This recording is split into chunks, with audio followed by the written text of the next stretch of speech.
สีพออีหลีซื้อว่าลุงมีไปเฮ็ดงานอยู่ชลบุรีสาวเชอรี่เธอไปขายผัดหมี่ข้าวเหนียวส้มตำไก่ย่างกัมีสาวเชอรี่ขายอยู่หลายปีได้ไปพ่อกับเปาวิลลี่เป็นฝรั่งสูงยาวเขาดีส่วนบ้านเกิดอยู่เมืองซิดนีย์ได้มาพ่อกับสาวเชอรี่เปาวิลลี่เลยส่วนไปเป็นบัดดีดีนางดีดีนางดีดีนางดีดีดีนางดี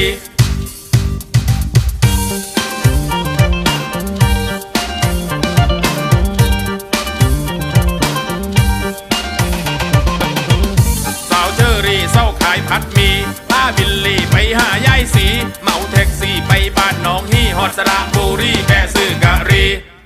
ปับไปฝากพ่อมีวิลลี่เป็นคนใจดีซื้อบักมีไปฝากยายสียายสีแล้วบ่มักบักมีบ่าววิลลี่ก็เลยถามยายสีเป็นหยังคือบ่มักบักมี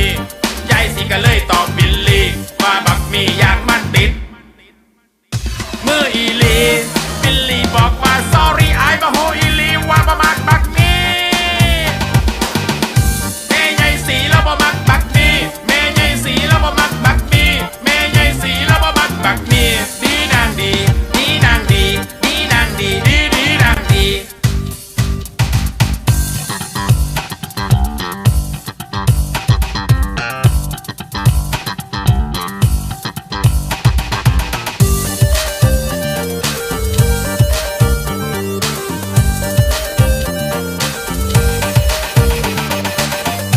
มามือนี่มือสันวันดีเป่าวิลลี่แต่งกับเชอรี่สาวรู้สีหมูหักเชอรี่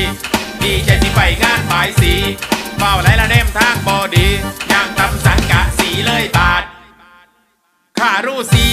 ในงานละมีอาหารดีดีทั้งเนื้อย่างเกาหลีคนหัวเป็ดท่าบีผลไม้บ่มีแต่บักมีย้อนบัก